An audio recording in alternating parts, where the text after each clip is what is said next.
ಮಾಜಿ DCM ಈಶ್ವರಪ್ಪ ಅವರು ಕವಲು ಹಾದಿಯಲ್ಲಿ ಸಾಗಿದ್ದಾರೆ ಅಂತ ಹೇಳ್ಬೋದು. ಈಗೇನು ರಾಯಣ್ಣ ಬ್ರಿಗೇಡ್ ಆರಂಭಿಸಿದ್ರು ಈ ಹಿಂದೆ, ಆಮೇಲೆ ಹಿಂದುಳಿದ ವರ್ಗ ದಲಿತ ಜಪ ಮಾಡ್ತಾ ಇದ್ರು. ಬಿಟ್ಟು ಈಗ ಹಿಂದುತ್ವದ ಕಡೆ ಅವರು ವಾಲಿದ್ದಾರೆ. ಅದಕ್ಕೆ ಪೂರಕವಾಗಿಯೇ ಏನು ಕ್ರಾಂತಿವೀರ ಬ್ರಿಗೇಡ್ ಅನ್ನೋ ಹೊಸ ಸಂಘಟನೆಯನ್ನು ಹುಟ್ಟು ಹಾಕಲಿಕ್ಕೆ ಈಶ್ವರಪ್ಪ ಅವರು ಮುಂದಾಗಿದ್ದಾರೆ. ಇಲ್ಲಿ ಕ್ರಾಂತಿವೀರ ಅಂದರೆ ಬರೀ ಒಬ್ಬ ಕ್ರಾಂತಿವೀರ ಅಂದರೆ ಈಗ ಹಿಂದೇನು ಕ್ರಾಂತಿವೀರ ಸಂಗೊಳ್ಳಿ ರಾಯಣ್ಣ ಹೆಸರಲ್ಲಿ ರಾಯಣ್ಣ ಬ್ರಿಗೇಡ್ ಆರಂಭಿಸಲಾಗಿತ್ತು. ಈಗ ಏನಂದರೆ ಕ್ರಾಂತಿಕಾರಿ ಬಸವಣ್ಣನವರಿಂದ ಹಿಡಿದು ಹಲವಾರು ಕ್ರಾಂತಿವೀರರ ಹೆಸರಲ್ಲಿ ಈ ಕ್ರಾಂತಿವೀರ ಬ್ರಿಗೇಡ್ನ ಅಸ್ತಿತ್ವಕ್ಕೆ ತರಲಿಕ್ಕೆ ಈಶ್ವರಪ್ಪ ಅವರು ಮುಂದಾಗಿದ್ದಾರೆ. ಎಲ್ಲೋ ಒಂದು ಕಡೆ BJPಯಿಂದ ಯಾವಾಗ ಹೊರಗೆ ಬರ್ತಾರೆ ಆವಾಗ ಈಶ್ವರಪ್ಪ ಅವರಿಗೆ ಬ್ರಿಗೇಡ್ ನೆನಪಾಗುತ್ತೆ ಅಂತ ಹೇಳ್ಬೋದು. ಈ ಹಿಂದೆ ಏನು BJPಯಿಂದ ಹೊರಬಂದಂಥ ಸಂದರ್ಭದಲ್ಲಿ ರಾಯಣ್ಣ ಬ್ರಿಗೇಡ್ ಆರಂಭಿಸಿ ಇಡೀ ರಾಜ್ಯದಲ್ಲಿ ಪ್ರವಾಸ ಕೈಗೊಳ್ಳುವ ಮೂಲಕ ಅಲ್ಲಿ ಪರ್ಯಾಯ ರಾಜಕೀಯ ಶಕ್ತಿಯನ್ನು ಹುಟ್ಟಾಕುವಂಥ ಪ್ರಯತ್ನಕ್ಕೆ ಕೈ ಹಾಕಿದ್ದು. ಅದು ಉಚ್ಛ್ರಾಯ ಹಂತಕ್ಕೆ ಹೋದಂಥ ಸಂದರ್ಭದಲ್ಲಿ BJP ನಾಯಕರು ಅವರ ಮನವೊಲಿಕೆ ಮಾಡುವ ಮೂಲಕ ಪಕ್ಷಕ್ಕೆ ವಾಪಸ್ ಕರೆದುಕೊಂಡಿದ್ರು. ಪಕ್ಷಕ್ಕೆ ವಾಪಸ್ಸಾದಂತಹ ಈಶ್ವರಪ್ಪ ಅವರು ಸಚಿವರು ಆಗಿದ್ದರು, ನಂತರದಲ್ಲಿ DCM ಸಹ ಆಗಿದ್ದರು. ಅದಾದ ನಂತರ ಏನು ಕಳೆದ ಲೋಕಸಭಾ ಚುನಾವಣೆಯಲ್ಲಿ ಮತ್ತೆ BJPಗೆ ಸೆಡ್ಡು ಹೊಡೆದು ಅದರಲ್ಲೂ ಮುಖ್ಯವಾಗಿ ಯಡಿಯೂರಪ್ಪ ಅವರಿಗೆ ಸೆಡ್ಡು ಹೊಡೆಯುವ ಮೂಲಕ ಪಕ್ಷೇತರ ಅಭ್ಯರ್ಥಿಯಾಗಿ ಶಿವಮೊಗ್ಗ ಲೋಕಸಭಾ ಕ್ಷೇತ್ರದಿಂದ ಅಖಾಡಕ್ಕಿಳಿದು ಸ್ಪರ್ಧೆ ಮಾಡಿದ್ರು. ಆ ಸಂದರ್ಭದಲ್ಲಿ ಅವ್ರನ್ನ ಮತ್ತೆ ಪಕ್ಷದಿಂದ ಉಚ್ಚಾಟನೆ ಮಾಡಲಾಗಿತ್ತು. ಅದರ ಬೆನ್ನ ಹಿಂದೆನೇ ಅವರು ಬ್ರಿಗೇಡ್ನ ಸ್ಥಾಪನೆ ಮಾಡಬೇಕು ಅನ್ನೋ ಅಂದರೆ ಹಿಂದಿನ ರಾಯಣ್ಣ ಬ್ರಿಗೇಡ್ ಮುಂದುವರಿಸಬೇಕಾ ಅನ್ನೋ ಲೆಕ್ಕಾಚಾರದಲ್ಲಿದ್ದರು. ಈ ಸಂದರ್ಭದಲ್ಲಿ ರಾಯಣ್ಣ ಚೆನ್ನಮ್ಮ ಬ್ರಿಗೇಡ್ ಅಸ್ತಿತ್ವಕ್ಕೆ ತನ್ನಿ ಅನ್ನೋ ಮಾತು ಕೆಲವೊಬ್ಬ ಮಠಾಧೀಶರಿಂದ ಬಂದಿತ್ತು. ಅದು ಸಹ ಕೆಲವು ದಿನಗಳ ಕಾಲ ಚಾಲ್ತಿಯಲ್ಲಿತ್ತು. ರಾಯಣ್ಣ ಚೆನ್ನಮ್ಮ ಬ್ರಿಗೇಡ್ ಅಸ್ತಿತ್ವಕ್ಕೆ ಬರುತ್ತಂತೆ. ಇಲ್ಲಿ ರಾಯಣ್ಣ ಚೆನ್ನಮ್ಮ ಅಂದಕೂಡಲೇ ಕುರುಬರು, ಚೆನ್ನಮ್ಮ ಅಂದಕೂಡಲೇ ಲಿಂಗಾಯತರು, ಅಂದರೆ ಕುರುಬರು, ಲಿಂಗಾಯತರು ಮತ್ತು ಇತರೆ ವರ್ಗಗಳನ್ನ ಅಳವಡಿಸ್ಕೊಂಡು RCB ತರುವಂತಹ ಪ್ರಯತ್ನಕ್ಕೆ ಈಶ್ವರಪ್ಪ ಅವರು ಕೈ ಹಾಕಿದ್ರು. ಆದರೆ ನಂತರದಲ್ಲಿ ನಡೆದ ಬೆಳವಣಿಗೆಯಲ್ಲಿ ಏನಂದರೆ ಈಗ ಕ್ರಾಂತಿವೀರ ಬ್ರಿಗೇಡ್ ಅಸ್ತಿತ್ವಕ್ಕೆ ತರಲಿಕ್ಕೆ ಈಶ್ವರಪ್ಪ ತೀರ್ಮಾನಿಸಿದ್ದಾರೆ. ಅದರ ಜವಾಬ್ದಾರಿಯನ್ನು ಮಠಾಧೀಶರ ಹೆಗಲಿಗೆ ಹಾಕಿದ್ದಾರೆ. ಅಂದರೆ ಇಲ್ಲಿ ಸೋಮೇಶ್ವರ ಸ್ವಾಮೀಜಿಗಳಿಗೆ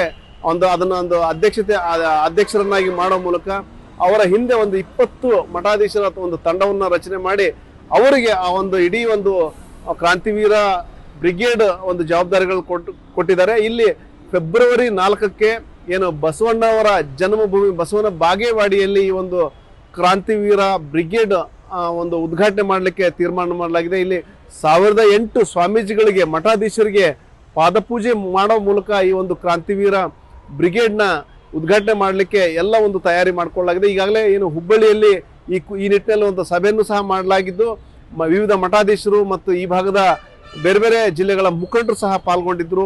ಕರ್ನಾಟಕ ರಾಜ್ಯದಲ್ಲಿ ವಿಶೇಷವಾಗಿ ಹಿಂದುಳಿದವರಿಗೆ, ದಲಿತರಿಗೆ, ಹಿಂದೂ ಸಮಾಜಕ್ಕೆ ಆಗ್ತಾ ಇರೋಂಥ ಅನ್ಯಾಯಗಳನ್ನು ಪರಿಹಾರ ಮಾಡೋದಕ್ಕೋಸ್ಕರ ಕ್ರಾಂತಿವೀರ ಬ್ರಿಗೇಡ್ ಅವರು ಪೂಜ್ಯ ಸ್ವಾಮೀಜಿ ಸಾಧು ಸಂತರ ನೇತೃತ್ವದಲ್ಲಿ ಆರಂಭ ಆಗ್ತಾ ಇದೆ.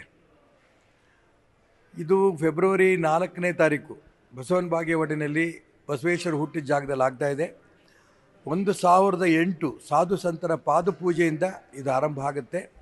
ಬರುವಂಥ ದಿನಗಳಲ್ಲಿ ಇಡೀ ಕರ್ನಾಟಕ ರಾಜ್ಯದ ಎಲ್ಲ ಭಾಗದಲ್ಲೂ ಕೂಡ ಸಾಧು ಸಂತರಿಗೆ ಆಗ್ತಾ ಇರೋಂಥ ಅನ್ಯಾಯ, ಹಿಂದೂ ಸಮಾಜಕ್ಕೆ ಆಗ್ತಾ ಇರೋ ಅನ್ಯಾಯ, ಹಿಂದುಳಿದವರಿಗೆ, ದಲಿತರಿಗೆ ಆಗ್ತಾ ಇರೋಂಥ ಅನ್ಯಾಯದ ಪರಿಹಾರವನ್ನು ಈ ಬ್ರಿಗೇಡ್ ಮುಖಾಂತರ ಕೊಡುವಂಥ ಪ್ರಯತ್ನ ನಡೆಸ್ತೇವೆ.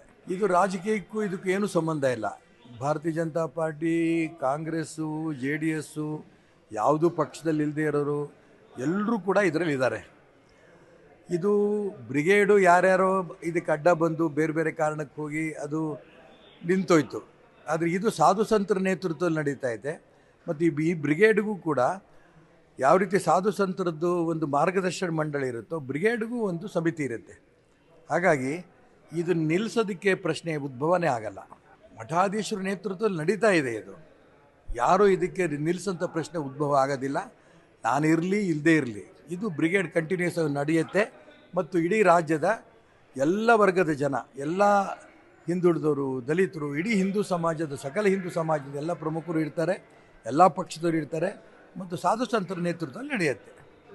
ಇಲ್ಲಿ ಒಂದು ಏನು ಪ್ರಶ್ನೆ ಅಂದ್ರೆ ಈಶ್ವರಪ್ಪ ಇಲ್ಲಿ ಏನು ಅವ್ರ ನೇತೃತ್ವ ವಹಿಸ್ತಾ ಇಲ್ಲ, ಮಠಾಧೀಶರಿಗೆ ಈ ಒಂದು ಕ್ರಾಂತಿವೀರ ಬ್ರಿಗೇಡ್ ನೇತೃತ್ವ ವಹಿಸಿದ್ದಾರೆ. ಎಲ್ಲೋ ಒಂದ್ ಕಡೆ ಈಶ್ವರಪ್ಪ ಅವರ ನಡೆ ಸಾಕಷ್ಟು ಕುತೂಹಲ ಕೆರಳಿಸ್ತಾ ಇದೆ. ಅಂದ್ರೆ ಈ ಹಿಂದೆ ಏನು ರಾಯಣ್ಣ ಬ್ರಿಗೇಡ್ ನಲ್ಲಿ ಅವರು ನೇರವಾಗಿ ಇನ್ವಾಲ್ವ್ ಆಗಿದ್ರು ಮತ್ತು ಅದನ್ನ ಪರ್ಯಾಯ ಶಕ್ತಿ ಅನ್ನೋ ರೀತಿಯಲ್ಲಿನೇ ಒಂದು ಹುಟ್ಟುಹಾಕುವಂತ ಪ್ರಯತ್ನ ಮಾಡಿದ್ರು. ಈಗ ಈ ಒಂದು ಕ್ರಾಂತಿವೀರ ಬ್ರಿಗೇಡ್ಗೆ ಅವರ ಹಿಂದೆ ಒಂದು ಹಿಂದಿನ ಶಕ್ತಿಯಾಗಿ ನಿಲ್ಲುವ ಮೂಲಕ ಏನು ಮಠಾಧೀಶರನ್ನ ಮುಂದೆ ಬಿಟ್ಟಿದ್ದಾರೆ.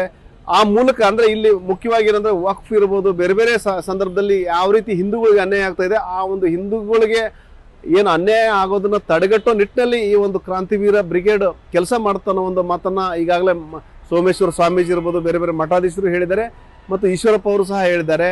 ಇಲ್ಲಿ ಪ್ರಶ್ನೆ ಬರೋದೇನೆಂದ್ರೆ ಈಶ್ವರಪ್ಪ ಅವರು ಈಗ ತಾವೇ ನೇರವಾಗಿ ಅದರ ನೇತೃತ್ವ ವಹಿಸ್ಕೊಳ್ಬೋದಾಗಿತ್ತು, ಯಾಕೆ ಆ ಮಠಾಧೀಶರನ್ನು ಮುಂದೆ ಬಿಟ್ಟು ಹಿಂದ್ಗಡೆ ನಿಂತು ಈ ಒಂದು ಪಾಲಿಟಿಕ್ಸ್ ಮಾಡ್ತಾ ಇರೋ ಅನ್ನೊಂದು ಪ್ರಶ್ನೆ ಅಂತೂ ಖಂಡಿತ ಎದ್ದಿದೆ.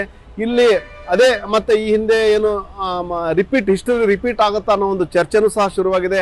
ಈ ಹಿಂದೆ ಏನು ಘರ್ವಾಪ್ಸಿ ಆಗಿತ್ತು ಈಶ್ವರಪ್ಪ ಅವ್ರದ್ದು, ಬಿಜೆಪಿ ಘರ್ವಾಪ್ಸಿ ಆಯಿತು, ಅದೇ ಮಾದರಿಯಲ್ಲಿ ಈ ಬಾರಿನೂ ಸಹ ಈ ಒಂದು ಮಠಾಧೀಶರನ್ನು ಮುಂದಿಟ್ಕೊಂಡು ಬಿಜೆಪಿಗೆ ಘರ್ವಾಪ್ಸಿ ಆಗ್ಲಿಕ್ಕೆ ಒಂದು ಈಶ್ವರಪ್ಪ ಪ್ರಯತ್ನ ಮಾಡ್ತಿದ್ದಾರೆ ಅನ್ನೋ ಒಂದು ಚರ್ಚೆ ಸಹ ರಾಜಕೀಯ ವಲಯದಲ್ಲಿ ಶುರುವಾಗಿದೆ. ಒಟ್ಟಾರೆ ಏನು ಈಶ್ವರಪ್ಪ ಅವರು ಈಗೇನು ಹೊಸದೊಂದು ಕ್ರಾಂತಿವೀರ ಬ್ರಿಗೇಡ್ ಆರಂಭಿಸ್ಲಿಕ್ಕೆ ಮುಂದಾಗಿದ್ದಾರೆ, ಅದಕ್ಕೆ ಮಠಾಧೀಶರು ನೇತೃತ್ವ ಕೊಟ್ಟಿದ್ದಾರೆ. ಮುಂದಿನ ದಿನಗಳಲ್ಲಿ ರಾಜ್ಯಾದ್ಯಂತ ಪ್ರವಾಸ ಮಾಡಿ ಅದನ್ನೊಂದು ಸಂಘಟನೆ ಮಾಡ್ಲಿಕ್ಕೆ ಮುಂದಾಗಿದ್ದಾರೆ. ಸಾಕಷ್ಟು ಕುತೂಹಲ ಅಂತೂ ಕೆರಳಿಸಿದೆ. ಮುಂದೆ ಈ ಒಂದು ಕ್ರಾಂತಿವೀರ ಬ್ರಿಗೇಡ್ ಎಷ್ಟರ ಮಟ್ಟಿಗೆ ಸಕ್ಸಸ್ ಆಗ್ತದೆ ಅನ್ನೋದು, ಆ ಒಂದು ಏನು ಸಂಘಟನೆ ಎಷ್ಟು ಮಟ್ಟಿಗೆ ಆಗ್ತದೆ ಅನ್ನೋದು ಮುಂದಿನ ದಿನಗಳಲ್ಲಿ ಗೊತ್ತಾಗುತ್ತೆ. ಒಟ್ಟಾರೆ ಈಶ್ವರಪ್ಪ ನಡೆ ಏನು ಕೌಲು ಹಾದಿ ಅಲ್ಲ, ಒಂದ್ ಕಡೆ ಬಿಜೆಪಿ ಮತ್ತೊಂದ್ ಕಡೆ ಹಿಂದುತ್ವ, ಕ್ರಾಂತಿವೀರ ಬ್ರಿಗೇಡ್ ಈ ರೀತಿ ಕೌಲ ಹಾದಿಯಲ್ಲಿ ಸಾಗಿರೋದಂತೂ ಸ್ಪಷ್ಟವಾಗಿದೆ. ಮುಂದೆ ಅವರು ಬಿಜೆಪಿಗೆ ಘರ್ವಾಪಸಿ ಆಗ್ತಾರಾ ಅಥವಾ ಬರೀ ಸಂಘಟನೆಗೆ ಸೀಮಿತ ಆಗ್ತಾರ ಅನ್ನೋದು ಮಾತ್ರ ಮುಂದಿನ ದಿನಗಳಲ್ಲಿ ಉತ್ತರ ಸಿಗುತ್ತೆ. ಶಿವರಾಮ ಸುಂಡಿ, ನ್ಯೂಸ್ 18, ಹುಬ್ಬಳ್ಳಿ.